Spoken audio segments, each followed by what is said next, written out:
에베소서 5장 22절에서 33절 말씀, 32절에서 따왔습니다. 제목을 이 비밀이 크도다. 어떤 비밀이 감추어져 있는지 하나님 말씀 통해서 보겠습니다. 제가 읽겠습니다. 아내들이여 자기 남편에게 복종하기를 주께 하듯 하라. 이는 남편이 아내의 머리됨이 그리스도께서 교회의 머리됨과 같음이니 그가 바로 몸의 구주시니라. 그러므로 교회가 그리스도에게 하듯 아내들도 범사에 자기 남편에게 복종할지니라. 남편들아 아내 사랑하기를 그리스도께서 교회를 사랑하시고 그 교회를 위하여 자신을 주심같이 하라. 이는 곧 물로 씻어 말씀으로 깨끗하게 하사 거룩하게 하시고 자기 앞에 영광스러운 교회로 세우사 티나 주름 잡힌 것이나 이런 것들이 없이 거룩하고 흠이 없게 하려 하심이라. 이와 같이 남편들도 자기 아내 사랑하기를 자기 자신과 같이 할지니 자기 아내를 사랑하는 자는 자기를 사랑하는 것이라.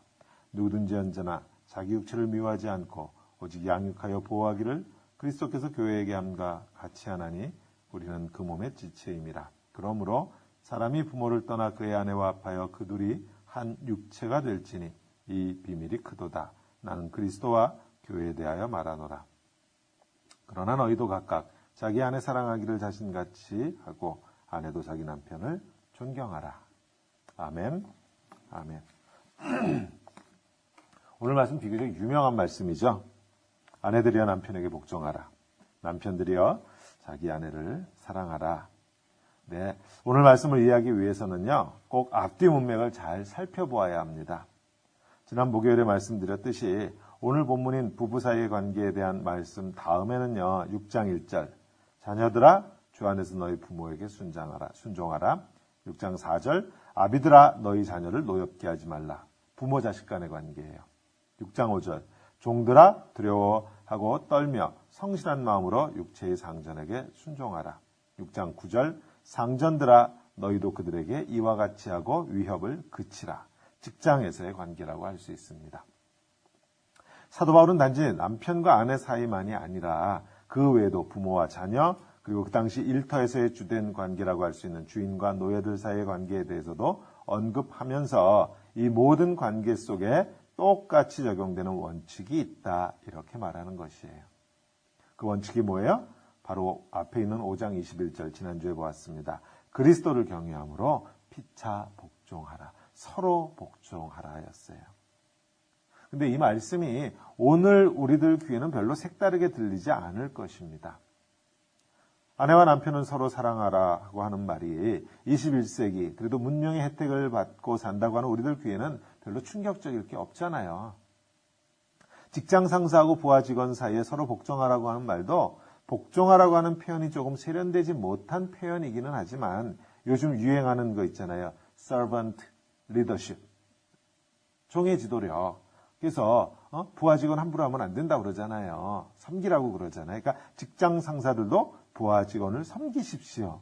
이렇게 세련되게 표현하면 우리 귀에 별로 이게 어색하게 들릴 것도 색다르게 들릴 것도 없어요. 즉 사도 바울이 남편과 아내 사이에 서로 복종하라, 부모 자식 사이에도 서로 복종하라, 상전과 종들 사이에서도 서로 복종하라 말했지만 이 말씀이 우리에게는 별로 새로울 것도 별로 충격적일 것도 없이 그저 그렇게 들릴 수 있는 말씀이에요. 오늘날에는. 그러나 2000년 전에는 2000년 전을 생각해보면 오늘 말씀은요 충격 그 자체입니다. 그 당시 부부 사이에서 여자는요 남자에게 종속된 소유물이었어요. 성경을 읽을 때 흔히 머릿수를 셀 때 성인 남자만 세잖아요. 여자는 사람 취급을 하지 않은 것입니다. 이것은 성경에서만 그런 것이 아니고 그 당시 대부분의 문화에서 그러했어요. 부모와 자식 사이에서도 부모는 자식을 소유했습니다. 물론 자식이니까 마음이 좀 달랐겠지만 근본적으로 소나 말과 다를 바가 없는 소유물이에요. 남자아이는 언제까지 부모의 소유예요? 결혼할 때까지겠죠. 결혼하면 부모에게서 독립하고 자신의 소유를 쌓아갈 것입니다.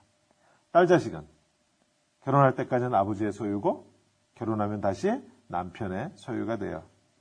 여자는 따라서 태어나서 죽을 때까지 독립이니 자유니 이런 개념하고는 거리가 멀었다고 볼 수 있습니다. 상전하고 종들의 관계도 똑같죠. 종들은 상전에게 귀속된 소유물이에요. 따라서 사고 팔고 하는 것이 자유로웠습니다. 그러니까 지금 사도 바울이 예를 든 모든 관계들이 어떤 관계예요? 주인하고 소유물 사이의 관계예요. 주인과 소유물 사이에서는 당연히 소유물이 주인에게 복종해야 하죠. 복종하는 게 당연합니다. 아내가 남편에게 복종하는 게 그 당시엔 당연한 거예요. 자식이 부모에게 복종하는 것도 당연하고요. 종들이, 노예가 당전에게 복종하는 것도 그 당시는요, 이건 뭐 말 하나 마나였어요.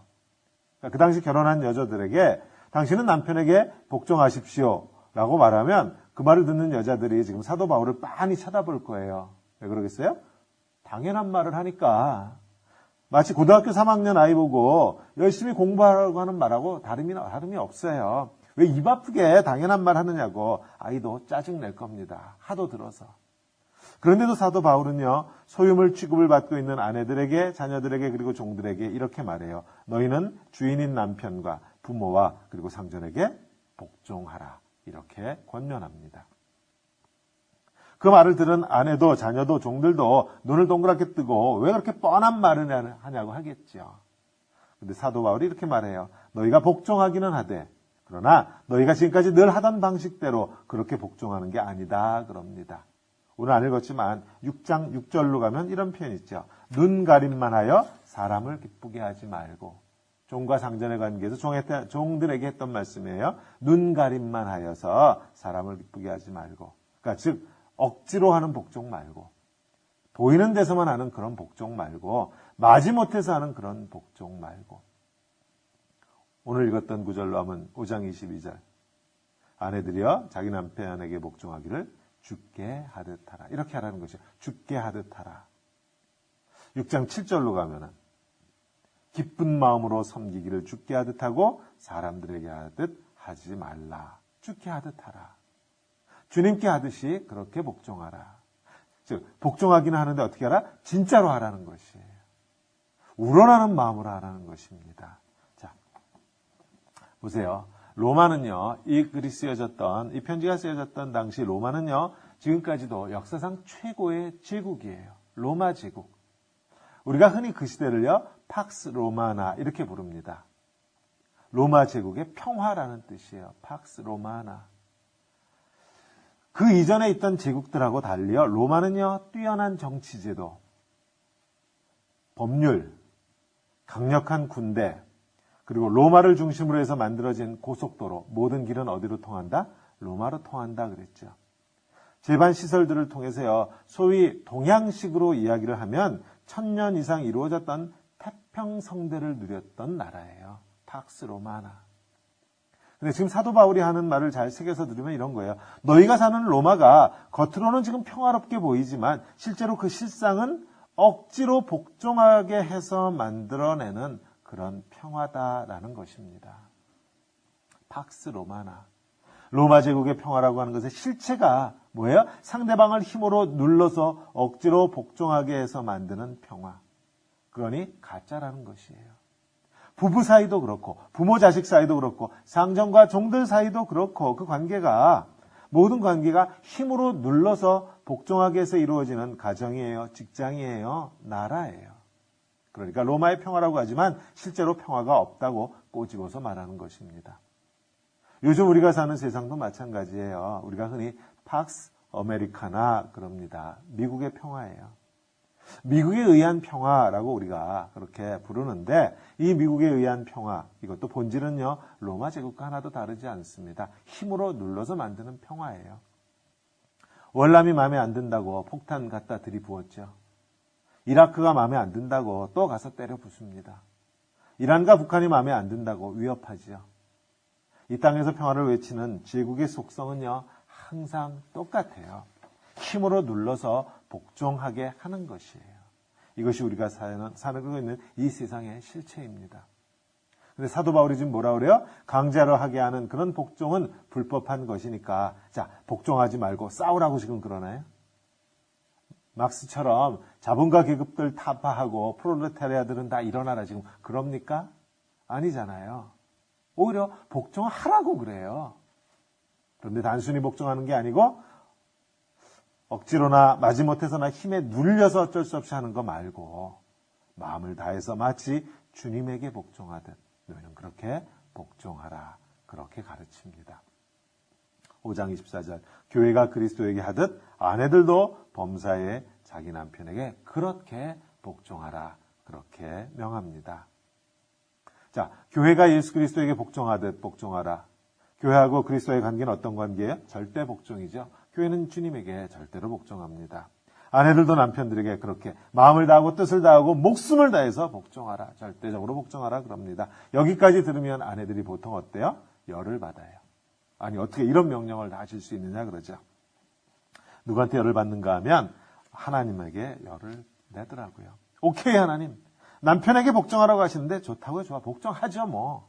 근데 하나님 그리스도에게 복종하듯 남편에게 복종하라고 하셨으면 남편을 뭐처럼 만들어 주셔야 돼요? 그리스도처럼 만들어 주셔야죠. 그리스도 같은 남편을 주시고 나서 복종하라고 하셔야 하지 않느냐 그렇게 말합니다. 저런 남편 주시고 그리스도에게 복종하듯 복종하라고 하시면 안 되지 않느냐 그렇게 하나님에게 따집니다. 자, 아내들이 이렇게 하나님께 열을 내는 이면에는요 두려움이 있어서 그래요. 두렵잖아요. 내가 남편에게 복종하면 절대적으로 복종하면 남편이 우리 가정 다 말아먹을 것이라고 하는 두려움이 있어서 그래요. 남편에게 온전하게 맡겨가지고 우리 가정 콩가루 되는 거 아니냐는 두려움이 있어서 사실은 아내들이 남편에게 복종하지 못하는 것이죠. 안심이 안 되잖아요. 맡겨서는. 또 남편에게 그렇게 복종하면 남편이 가라고 하면 가고 서라고 하면 서고 남편이 일어나라고 하면 일어나고 앉으라고 하면 앉고 남편이 벗으라고 하면 벗고 입으라고 하면 입고 두렵죠? 남편이 나를 기계 다루듯 하지 않을까 두렵습니다. 그래서 그리스도에게 복종하듯 남편에게 복종하라고 하는 이 말씀이 버거워요. 무겁습니다. 이 말씀이. 그러나 다행스럽게 성경이 우리에게 뭐라 했어요? 5장 21절에서 그리스도를 경외함으로 피차 복종하라. 서로 복종하라 그랬죠. 그리스도를 경외함으로 그랬어요.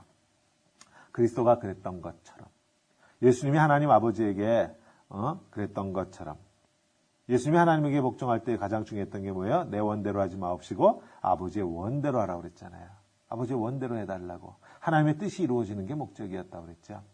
지난주에 그런 예를 들었습니다. 폭력을 휘두르는 남편에게 계속해서 매를 맞아야 하느냐. 아니라고 그랬어요.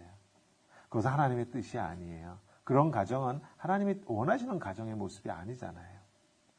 그렇다고 그럼 똑같이 폭력으로 대항하라. 그것도 아니라고 그랬습니다. 예수님께서 말씀하셨듯 오리를 가자고 하면 십리를 가고 겉옷을 달라면 속옷도 내어주고 오른뺨을 때리면 왼뺨도 내밀어서 지혜롭게. 그러나 분명히 폭력과는 전혀 다른 방법으로 하나님의 뜻이 드러날 수 있도록 저항해야 한다고 그렇게 말씀드렸습니다. 자, 근데 우리 또 한 가지 짚고 넘어가야 될 게 있어요. 아내들에게 그리스도 같은 남편을 주면 내 남편이 그리스도 같으면 그러면 아내들이 그 남편한테 온전하게 복종할까요? 어쩌면 저렇게 자연스럽게 답변을 할까? 예수님 같은 남편이라면 아내들이 온전히 복종한다. 자, 보세요. 에덴 동산에서 쫓겨난 이후로 우리 속에 역사하는 죄는요. 그리스도가 하늘 보좌를 버리고 우리 가운데 오셨음에도 불구하고 그분을 십자가에 못 박았습니다. 우리의 죄성은 그리스도와 같은 남편만 주시면 내가 복종한다가 아니에요. 무슨 이유를 대서라도 복종하지 않을 이유를 찾아내고 맙니다. 그게 우리예요. 예수 그리스도에게 복종한다고 하는 것은 실제로 우리의 이성을 가지고 할 수 있는 것도 아니고요. 우리의 경험과 지식으로 할 수 있는 것도 아니잖아요. 실제로 예수 그리스도에게 복종한다고 하는 것은요. 말도 안 되는 걸 인정해야 하는 것이에요. 십자가를 인정하는 것이 제정신으로 할 수 있는 게 아니잖아요. 물맷돌 몇 개 주어서 골리앗하고 싸우겠다고 뛰쳐나가는 것이 제정신으로 할 수 있는 게 아닙니다. 처녀가 아이를 가질 것이라고 하는데 그게 어찌 제정신으로 아멘할 수 있는 거예요. 제정신으로 할 수 있는 게 아니잖아요. 그리스도에게 복종하는 것은 쉽고 당연하다고 생각하기 쉬운데 아니에요. 차라리 상식이 통하고 말이 통하는 남편에게 복종하는 게 훨씬 쉬운 거예요. 십자가를 이해하는 것보다는요. 조금 불편해도 남편을 이해하고 아내를 이해하는 게 훨씬 더 쉬운 겁니다. 우리가 오해해요. 십자가를 이해하는 게 쉬운 줄 알아요. 남편에게 복종하지 않으려고 하는 우리의 마음은 예수 그리스도에게 동일하게 적용돼요. 우리 복종 안 합니다. 우리는 그렇게요. 쉽게 복종하는 사람들이 아니에요. 복종하라.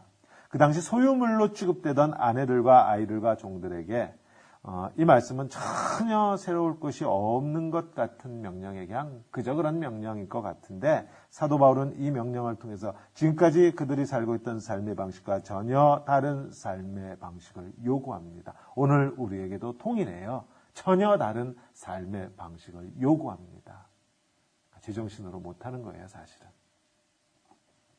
마지못해 사는 복종이 아니고 주님께 하듯 하라. 근데 사도 바울이 여기서 그치지 않고 한 걸음 더 나갑니다. 남편들아. 이제 본론이 나오죠. 아내 사랑하기를 그리스도께서 교회를 사랑하시고 그 교회를 위하여 자신을 주심같이 하라. 아멘. 아내들만 말고 남편들도 들어야 할 말씀이 있다는 거죠. 종들만 말고 상전들도 들어야 하는 말씀이 있다는 것입니다. 소유물인 아내가 너에게 복종하듯이 너는 네가 소유물이라고 여기는 네 아내를 사랑하라. 근데 어떻게 사랑하라? 그리스도께서 교회를 사랑하시듯 그렇게 사랑하라. 쉽게 말하면 뭐예요? 아내를 위하여 너의 목숨을 내놓으라는 것입니다. 죽으라는 것이에요. 아내를 위해서 죽으라는 것이에요. 자, 이제는 아내들이 좀 덜 억울하겠죠. 그리스도 같지 않은 남편에게 복종하라고 하니까 억울했는데 성경은 그 남편들에게 아주 분명히 말합니다. 너는 내 아내의 사랑하기를 마치 그리스도께서 교회를 위하여 자기 목숨을 내어주셨듯 십자가에서 그렇게 목숨 주셨듯 너는 그렇게 아내를 사랑하라. 그러면서 성경이 아주 분명하게 남편과 아내 사이의 관계를 이렇게 표현했어요. 5장 23절에 이는 남편이 아내의 머리 됨이 그리스도께서 교회의 머리 됨과 같음이니 그가 바로 몸의 구주시니라. 자, 그 이유가 뭐예요? 복종하라고 했던 이유가 뭐예요? 남편이 아내의 머리가 된답니다. 이게 아주 어려운 구절이에요. 오해하기 쉬운 구절이에요. 남녀평등 주장하는 분들은요, 이거 아주 받아들이기 힘든 구절입니다. 남편이 아내의 머리다. 성경이 남녀를 차별하고 여성을 비하한다고 주장할 수 있는 구절이 돼요. 잘못 오해하면. 그럼에도 불구하고 성경은 아주 분명하게 남편과 아내 사이에 있어서 남편이 아내의 머리가 된다고 선포합니다. 자, 이 말씀은요, 우리가 흔히 생각하듯 남녀 차별의 근거가 되는 말씀도 아니고요, 여자들을 비하하는 말씀도 결코 아니에요. 자, 성경이 우리에게 말하고자 하는 것은요, 부부 사이에 질서가 있다는 것입니다. 질서. 부부 사이의 관계가 무질서하지 않다라는 것이에요. 성경이 우리에게 계시하는 하나님은 우리가 흔히 그러죠. 질서의 하나님이다 그러잖아요. 하나님은 질서 있는 하나님이세요. 그러니까 남편과 아내 사이에도 질서가 있어야 한다는 것뿐이에요. 남편이 아내의 머리가 된다고 하는 말씀은 남편이 아내의 머리 위에서 자기 마음대로 종부리듯 불릴 수 있다. 그런 의미가 결코 아니에요. 자, 성경이 이야기하는 온전한 남편과 아내의 관계는 이미 창세기에서 드러났죠. 아담과 하와에서 아담이 자기 아내 하와를 보고 했던 그 고백에서 이미 온전한 남편과 아내의 관계는 드러나요. 아담이 뭐라 했어요? 내 살 중에 살이요 내 뼈 중에 뼈다 그랬잖아요. 남편과 아내의 관계는 이 관계예요. 당신은 내 살입니다. 당신은 내 뼈입니다. 분리할래야 분리할 수가 없어요. 뗄래야 뗄 수가 없어요. 내 살이고 내 뼈인데. 즉 내가 곧 당신이고 당신이 곧 납니다. 그래서 뭐라고 그랬어요? 한 몸이다 그랬잖아요. 한 몸이다. 하나님께서 혼자 있는 아담을 보기에 뭐라 했어요? 보기에 좋지 않아. 혼자 있는 게 독처하는 것이 보기 좋지 않다고 그러셨잖아요. 그래서 돕는 배필로 하와를 지었어요. 돕는 배필, 그러니까 우리가 또 오해하기 쉬워요. 가정부 하나 만들어준 줄 알아요. 돕는 배필 그랬더니 도우미, 세크레터리 뭐 이런 식으로 만약 그렇게 생각하면요 하나님이 가슴을 치실 거예요. 돕는 배필. 무슨 말씀인가 하면요. 하와가 없으면 아담이 지구실을 못한다는 뜻이에요. 아담이 아담 될 수 없다는 뜻이에요. 즉 온전하지 못합니다. 하와도 마찬가지예요. 아담이 없으면 온전하지 못한 그런 관계예요. 돕는 배필. 그래서 또 한 몸이에요. 근데 보세요. 한 몸이라고 해서 부부 생각이 같고 의견이 같습니까? 그것도 아니죠. 한 몸인데 아니에요. 실제로 하나님이 우리를요, 부부를 똑같게 지으시지 않으셨어요. 그러니까 생각하는 것도 다르고 취미도 다르고 자라온 환경도 다르고 그래서 의견도 다르고 신앙까지도 달라. 기독교, 예수 믿는 종교 똑같은 신앙인데 기독교인데 같은 교회 다녀. 근데 신앙의 색깔은 얼마든지 다를 수 있어요. 그러니까 부부가 한 몸이라고 하는 건 그런 다름 속에서도 같음을 향해서 함께 나아간다라는 방향성을 이야기하는 것이지 부부가 기계로 찍어낸 붕어빵 아니라는 것이에요. 즉 부부가 똑같이 하나님을 따라 가정을 만들어 가려고 해도요. 부부가 마음이 같다고 해도요. 항상 의견이 같고 생각이 같은 게 아닙니다. 남편은 동쪽으로 가야 한다고 그러고요. 아내는 서쪽으로 가야 한다고 그래요.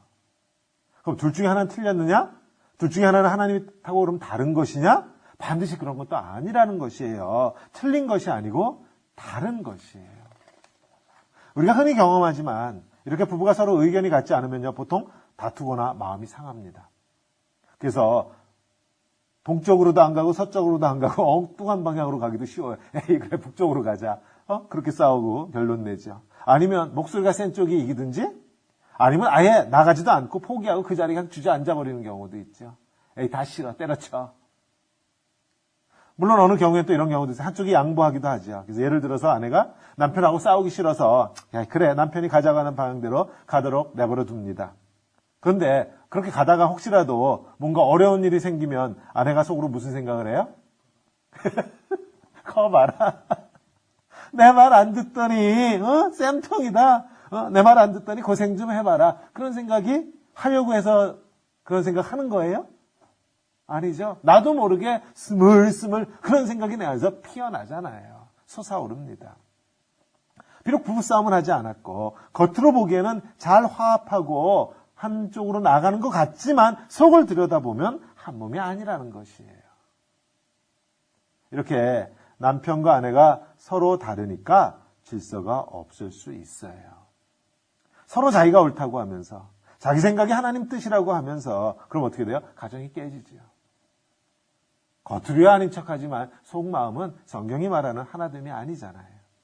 따라서 남편이 아내의 머리가 된다고 하는 말은 한 가정이 하나님 앞에 서는 데 있어서 궁극적인 책임이 누구에게 있다? 남편에게 있다라는 것이. 하나님은 남편에게 그 가정의 책임을 묻겠다라는 것이에요.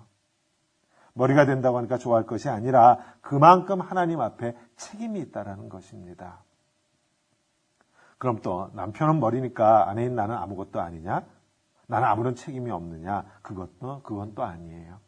남편으로 하여금 올바른 길로 가정을 인도할 수 있도록 최선을 다해서 돕는 배필의 역할을 해야죠.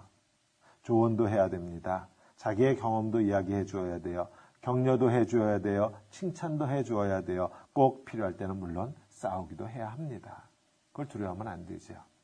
지난주에 말씀드렸듯 지혜롭게 싸워야 하고 세상과 다른 방법으로 싸워야 하고 즉 힘을 앞세워서 서로 싸우는 게 아니고 폭력을 거부하는 방법으로 그리스도의 사랑으로 선을 나타내는 것이죠. 자, 그럼에도 불구하고 가정에 대한 최종적인 책임은 남편에게 있다는 것이 그게 성경적인 부부관계예요. 성경적인 가정이에요.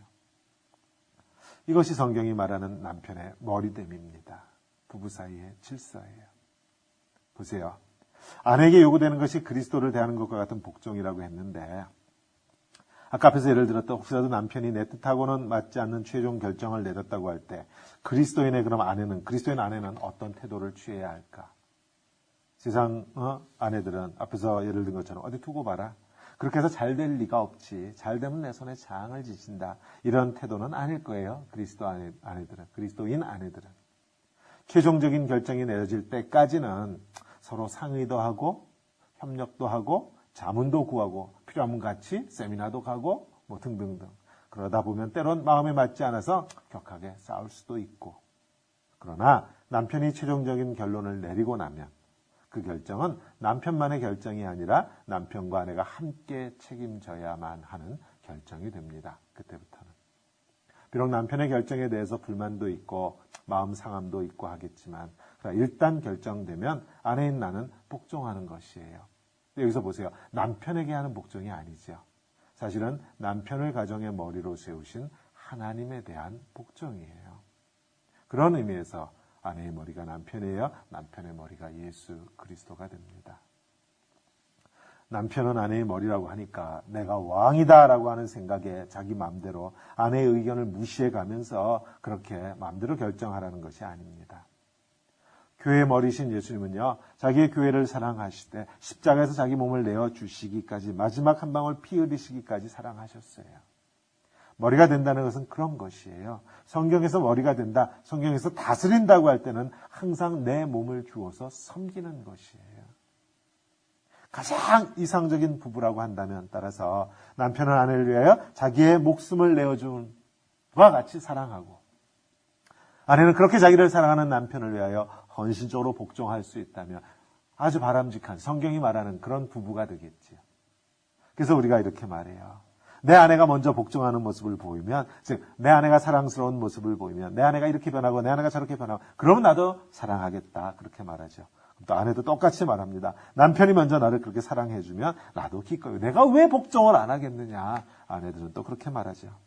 자, 보세요. 그럴 수 없어요. 그렇지 않아요. 우리는 근본적으로 사랑할 수 없는 존재예요. 근본적으로 복종할 수 없는 존재입니다.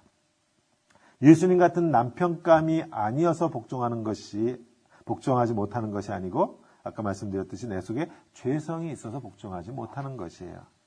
아내가 사랑스럽지 않아서 사랑하지 못하는 것이 아니고, 내 속에 죄성이 있어서 아내를 사랑하지 못하는 것이에요. 세상에 나를 온전하게 만족시켜주는 여자도 없고요. 세상에 내가 온전하게 존경할 만한 남자도 없습니다. 자,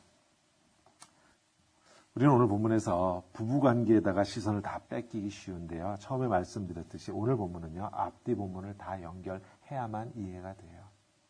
남편과 아내, 부모, 자식, 상전과 종들 관계를 지금 왜 사도 바울이 이렇게 이야기하는가 하면은요, 사실은 앞에서부터 연결되어 와가지고요, 5장 18절부터 연결되는 거예요. 성령에 취하라고 했던 그 말씀이요. 성령에 취한 남편과 아내의 모습이에요. 성령에 취한 부모와 자녀의 모습입니다. 성령이 충만한 상전과 종들의 모습을 지금 이야기하고 있는 것이에요. 우리는 흔히요, 성령이 충만하다, 성령에 취한다 그러면 뭔가 신비한 것을 생각합니다. 손에서 무슨 장풍 같은 게 나가는 줄 알아요. 그래서 다 쓰러뜨리고 병 낫게 하고 귀신 쫓아내고 미래에 무슨 일이 일어날지 착착 알아맞죠. 물론 그런 부분이 없다는 건 아니에요. 그러나 거기에 포커스를 맞추면 우리 성령님을 이해할 수 없어요. 오늘 성경은 우리에게 성령이 충만한 사람을 그런 식으로 설명하지 않습니다. 오늘 성경은 아주 분명하게 성령에 취한 남편은요, 아내 사랑하기를 예수 그리스도가 교회를 사랑하신 것처럼 목숨을 내어주어서 사랑한다라는, 그게 성령이 충만한 남편이에요. 성령에 취한 아내는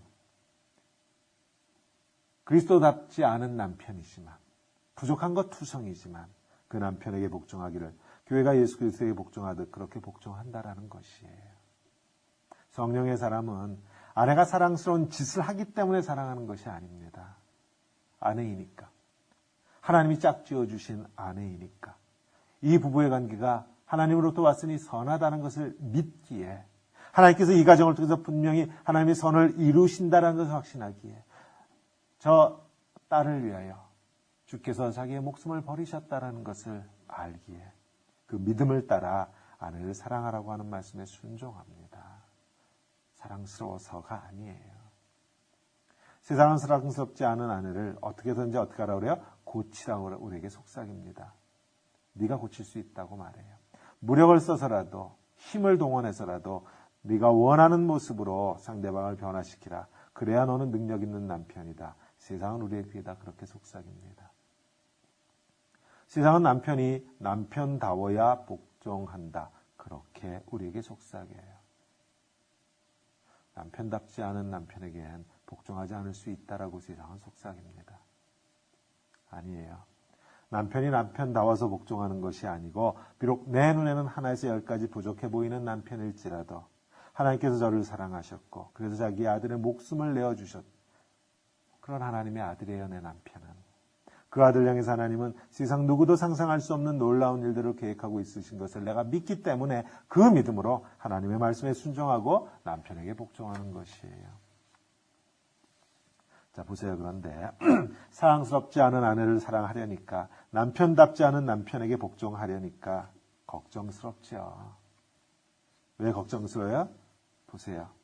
내가 이렇게 해봐야 남편은 더 철없는 아이처럼 기고만장해서 거 봐라 내가 잘났으니까 네가 나한테 복종하지 혹시 그런 생각할까 봐 불안한 거예요. 내가 이렇게 아내에게 잘 해줘 봐야 내 아내는 조금 더 변하지 않을 거야 라고 그게 우리를 두렵게 그래서 말씀에 복종하기가 쉽지 않습니다. 두려운 거예요. 말씀대로 순종하면 아내가 지 잘난 줄 알까 봐 남편이 지 잘난 줄 알까 봐 우리의 수고가 헛수고가 될까 봐 두려운 거예요. 자,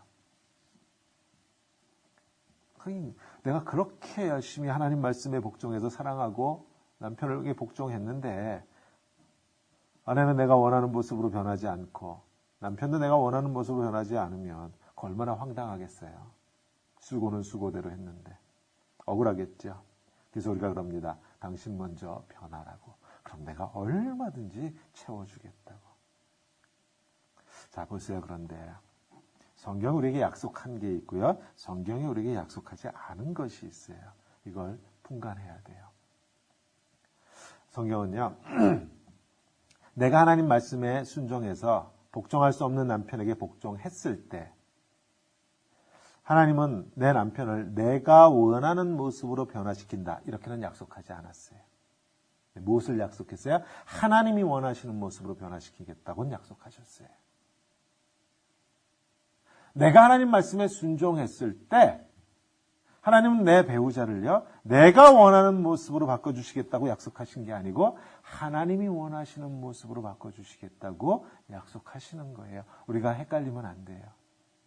하나님이 약속하신 것하고 약속하지 않으신 것을 구분하셔야만 돼요. 우리 자꾸 오해합니다. 내가 기도하고 하나님 말씀에 순종하면 내가 원하는 게 이루어지는 줄 알아요. 아니에요. 하나님의 뜻이 이루어져요. 하나님이 원하시는 모습으로 변화되는 것이지 내가 원하는 모습으로 변화되는 게 아니에요. 따라서 우리가 서로를 사랑하고 서로에게 복종함으로써 이루어지는 것은요. 내가 원하는 세상이 아니고 하나님의 뜻이 이루어지는 하나님의 나라예요. 하나님의 나라가 이루어지는 것이에요. 우리는 하나님의 뜻이 이루어지는 그것으로 우리는 부르심을 받았어요. 그래서 지금 오늘 본문이 남편과 아내의 관계를 이야기하고 있지만 사도 바울은 계속해서 그리스도와 교회 얘기를 하잖아요. 계속해서 그리스도와 교회 얘기를 해요. 그러면서 뭐라고 했어요? 이 속에 뭐가 있다? 큰 비밀이 있다고 그랬어요. 비밀이 있다.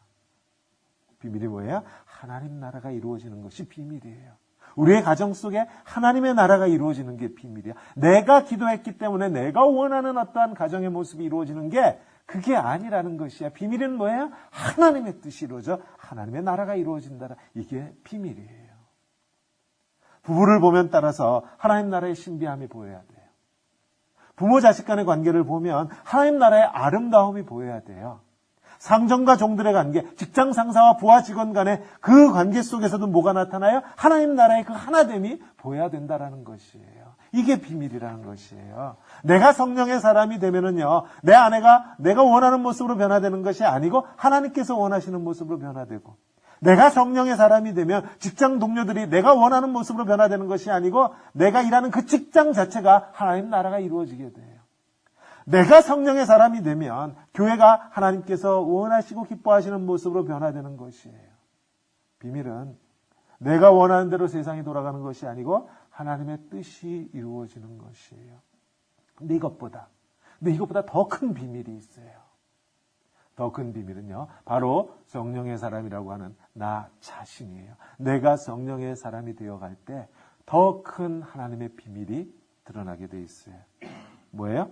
내가 점차로 어떻게 돼요? 내가 원하는 것은 이루어지지 않아도, 아내가 내가 원하는 모습으로 변화되지 않아도, 남편이 내가 원하는 모습으로 변화되지 않아도, 내가 원하는 대로는 변화되지 않고 오히려 하나님의 뜻에 따라 변화되는 아내의 모습, 하나님의 뜻을 따라 변화되는 남편의 모습, 하나님의 뜻을 따라 이루어지는 우리 아이들의 모습, 하나님의 뜻을 따라 이루어지는 우리의 직장의 모습, 하나님의 뜻을 따라 이루어지는 우리의 교회의 모습을 보면서 어떻게 돼요? 내가 즐거워한다는 것이에요. 이게 하나님의 비밀이에요. 신기해. 내 뜻이 이루어지기 전까지 나는 절대로 하나님 앞에 찬양할 수 없을 것만 같았는데, 나는 절대로 하나님을 높여드릴 수 없을 것만 같았는데, 나는 원망과 불평에서 헤어나지 못할 것만 같았는데, 아니라는 것이에요. 내가 성령님께 붙들렸을 때, 성령께서 내 안에 들어오셔서 내 삶의 주인이 되어 주셨을 때 내 뜻이 이루어지지 않음에도 불구하고 하나님의 뜻이 이루어지는 것을 보며 나는 기뻐하고 즐거워하게 된다는 것입니다. 이게 하나님의 비밀이에요. 하나님 나라의 비밀이에요. 우리 성도님들 축복합니다. 성령의 사람으로 우리 성령님께 온전히 붙들림 받는 그러한 삶으로 자라나시기를 우리 주님의 이름으로 축원합니다. 아멘. 자, 아내 사랑하기를 자신같이 하고 마지막 구절에 그랬죠. 아내도 남편을 존경하라. 복종하라는 말을 바꿨어요. 남편들은요, 아내의 존경을 먹고 삽니다.